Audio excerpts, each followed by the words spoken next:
Halo semuanya, selamat datang di channel saya Tias Tami. Pada video kali ini kita akan merajut alas untuk proyek rajutan kita. Di sini berbentuk oval, ya. Untuk hitungan stitchnya, ini saya ada video lain yang menampilkan cara menghitung supaya teman-teman bisa customize, ya, bisa diubah sesuai dengan kebutuhan teman-teman. Mau membuat alasnya itu jumlah stitchnya berapa, jadi teman-teman bisa memulai awalannya berapa, mencapainya dengan berapa round, begitu. Itu sudah ada video saya akan cantumkan linknya di description box, ya. Link pertama adalah menuju link cara menghitung awalan untuk membuat alas berbentuk oval. Kemudian saya juga akan cantumkan pada description box link untuk membuat awalan atau base atau bagian bawah alasnya kalau menggunakan kulit sintetis yang sudah instan, ya, sudah ada lubang-lubangnya, hanya tinggal mengisi seperti ini. Bagaimana caranya supaya hasilnya dia flat begitu. Bagian ini juga rapi ukurannya, tidak ada yang besar kecil, kemudian tiap lubang terisi dengan rapi rapat, ya, tidak terlalu penuh.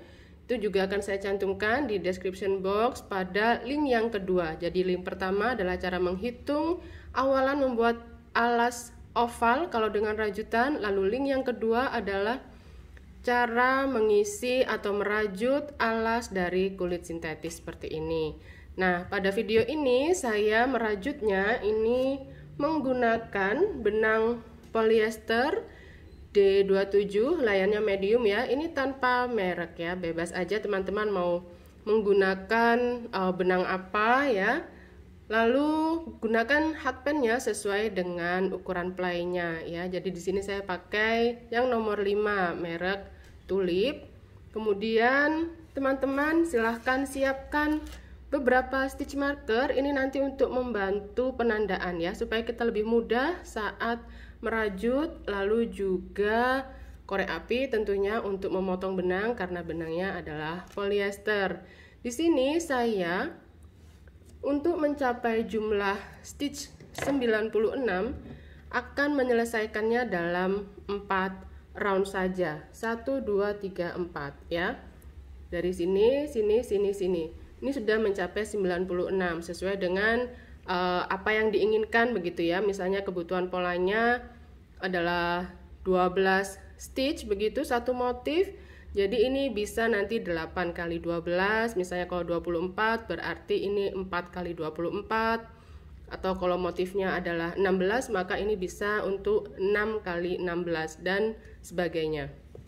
Jadi ini bisa di customize seperti yang saya sampaikan sebelumnya. Ada video saya bagaimana caranya teman-teman mengubah sendiri, membuat sendiri, membuat desainnya, ya. Mau berapa stitch, mau berapa round itu bebas. Di sana ada caranya.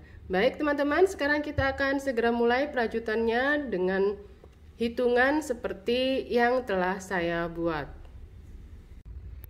Di sini saya akan membuat awalannya berupa I-cord. Jadi sebelum memulai perajutan saya sudah sisihkan terlebih dahulu, ya, ekor benangnya. Ini kurang lebih 75 cm. Bila teman-teman membutuhkan lebih panjang, maksudnya awalan I-cordnya itu lebih banyak stitchnya, maka bisa menyisakan atau menyisihkan ekor benangnya juga lebih panjang, ya, daripada kurang. Lebih baik kita punya ekor benang yang lebih panjang. Oke, di sini kita awali dengan membuat slip knot terlebih dahulu seperti ini. Kemudian untuk membuat I-cord, ekor benang yang sudah disisihkan tadi kita arahkan ke depan hakpen seperti ini, lalu kita kait benang. Ini terhitung kita sudah punya 1 stitch. Oke, kita lanjut. Ini 2, 3, dan seterusnya sampai mencapai jumlah stitch yang dibutuhkan. Nah, di sini saya sudah membuat totalnya adalah 30 stitch, ya, I-cord saya. Kemudian kita akan masuk ke round 1. Di sini kita buat dulu satu chain, tidak dihitung sebagai apapun ya, karena ini adalah turning chainnya atau lifting chainnya. Kemudian di satu stitch ini nantinya kita akan membuat 5 DC di dalam satu stitch. Jadi di sini untuk DC yang pertama akan saya awali dengan membuat tampilan 1 SC seperti ini, kemudian 1 chain. Ini terhitung saya punya 1 DC. Nah, supaya tidak bingung ya, karena tampilan-tampilan ini yang saya kasih tanda dengan stitch marker ini adalah 1 chain yang di awal tadi tidak dihitung sebagai apapun. Jadi nanti akan di skip, akan saya tandai saja. Yang di skip saya tandai ini nanti ya, supaya tidak rancu. Lalu stitch terakhir nanti yang akan dirajut adalah saya tandai dengan warna biru seperti ini ya. Oke, ini sudah buat 1 DC. Kemudian di stitch yang sama masih kita buat lagi 3 ya. Ini total ada 3 stitch atau 3 DC terlebih dahulu. Totalnya nanti di sini kita buat 5.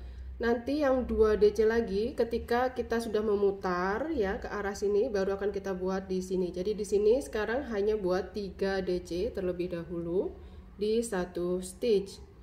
Lalu dilanjutkan di sini kita buat 28 DC. Ini saya baru buat 2 3, diteruskan dulu sampai dengan 28.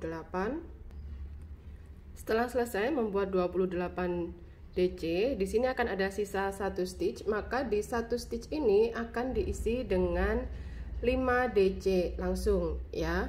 Lalu berikutnya nanti di stitch yang sini. Jadi di sini langsung kita isi dengan 5 DC.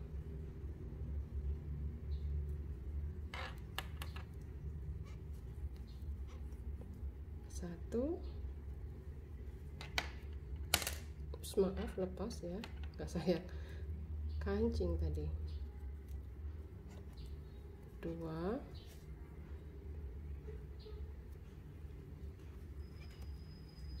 3 4 dan 5. Setelah selesai membuat 5 DC di satu stitch, berarti di stitch yang sebelahnya ini sudah mulai membuat 1 DC di setiap stitch lagi ya, sebanyak 28 DC. Silahkan dibuat dulu. Nah, seperti ini saya baru buat 2, masih kurang 26. Setelah selesai membuat 28 DC, maka kita akan ketemu dengan stitch yang ada stitch marker birunya, yaitu sama dengan yang sebelumnya. Stitch adalah apa yang tadi sudah diisi dengan 3 DC di dalam satu stitch. Maka sekarang di sini kita hanya tinggal buat 2 DC. Bentar, ini saya pasang lagi biar nggak jatuh. Oke, di stitch yang sini ya. Ini kita isi dengan 2 DC. Berarti total di bagian ini juga ada 5 DC di dalam satu stitch. Dan yang ada stitch marker oranye ini kita skip, jadi tidak dihitung sebagai stitch ya. Jadi tidak perlu diisi dengan rajutan. Oke, seperti ini saya lepas aja. Sekarang kalau seperti ini kan sudah jelas ya. Kalau tadi tidak diberi penanda, khawatirnya teman-teman ragu-ragu. Nah, ini mau diisi atau enggak tuh, begitu ya. Jadi lebih baik ditandai saja. Oke, sekarang kita buat slip stitch untuk mengakhiri ya. Ini adalah DC saya yang pertama ya. Ini 1 SC plus 1 chain.